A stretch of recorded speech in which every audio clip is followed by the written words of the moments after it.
and welcome to a ranking/review of the songs on Blackpink's new debut album, which I'm very excited about. I'm very satisfied with it. I mean, I do wish that there were more tracks overall, but overall this album was great. In my opinion, I loved it. And yeah, obviously this review will be kind of subjective, so you guys should also tell me your opinions down below in the comments. I'm always interested in reading them. So yeah, let's get into the video. So Bet You Wanna is by no means a bad track, but it feels a bit underdeveloped to the point where it doesn't quite stick out as a song with its own color. I do enjoy the melodies a lot, and I think that they could have been developed into something more memorable with a bit more crafting, but unfortunately that didn't really happen. And unfortunately Cardi's part in this song kind of felt a bit empty and didn't really seem to add anything to the song. So Love to Hate Me is one of those songs that is neither unsatisfying nor exceptionally good. In my opinion, I mean, I know that a lot of people really enjoy this song and have been playing it on repeat. But for me, I mean, it definitely has solid melodies and raps, but it's not one that really stands out to me too much when put next to the other songs on the album.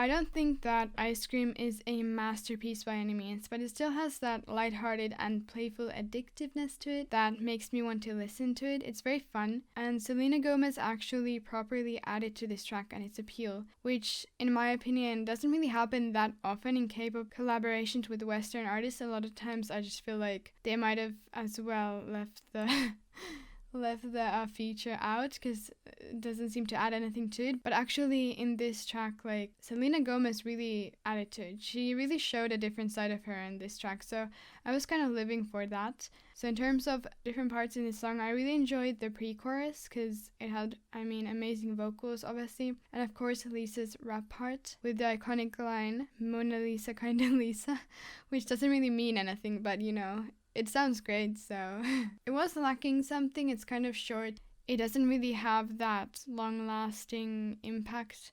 It's not really a very satisfying listen, but at the same time it is fun and it's kind of addictive, so for the time being I'm enjoying listening to it.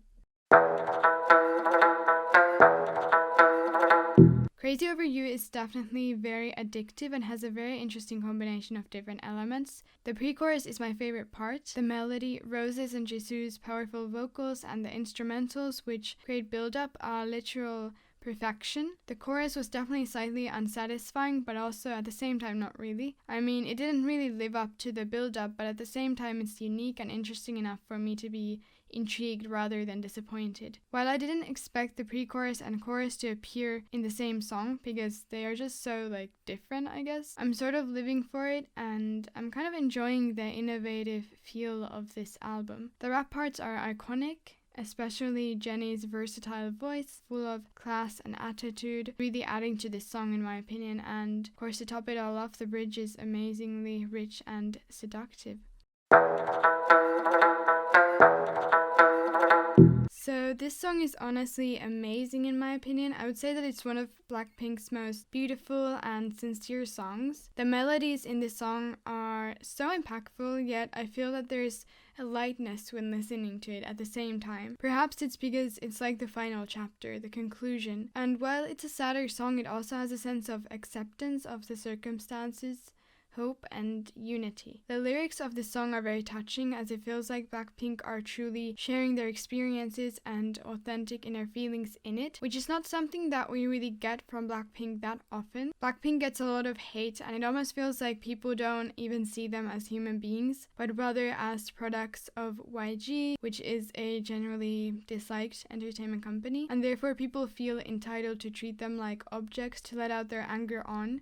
However, in this song, Blackpink are sort of responding to that judgment and showing that they are just human beings, like everyone else. Rose's golden feminine tone and Jennie's deeper, more mature tone of voice really complement each other in this song, in my opinion. In the first pre-chorus, Rose creates this sense of anticipation, desperation, and wistfulness, and then Jennie follows it up with the powerful and impactful chorus. I also absolutely loved how they added those instrumentals to the last chorus. It made it feel very epic and sort of emphasized the atmosphere even more.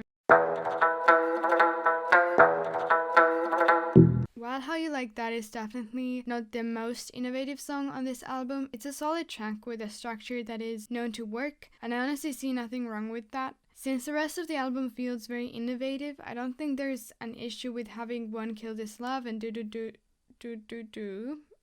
and do style track on the album. The chorus wasn't the most satisfying in my opinion, but it's an overall addictive song with amazing verses, bridge, and pre-chorus. I've been listening to it non-stop basically, so it would be kind of hypocritical for me to claim that this is too generic for my taste. The music video is also a cinematic masterpiece, as their music videos always are.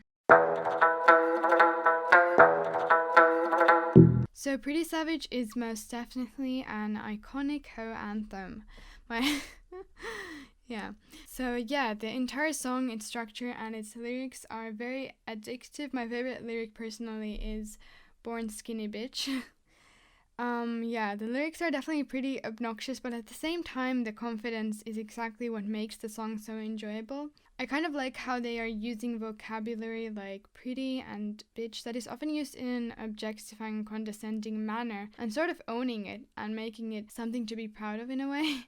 I don't know, it just gives me that vibe, and I'm kind of, I'm enjoying it a lot, actually. The ending of Pretty Savage also has a completely different atmosphere from the rest of the song, which makes it even more refreshing to listen to. It's like they combine two very different tones into one song, and the combination is literally like perfection.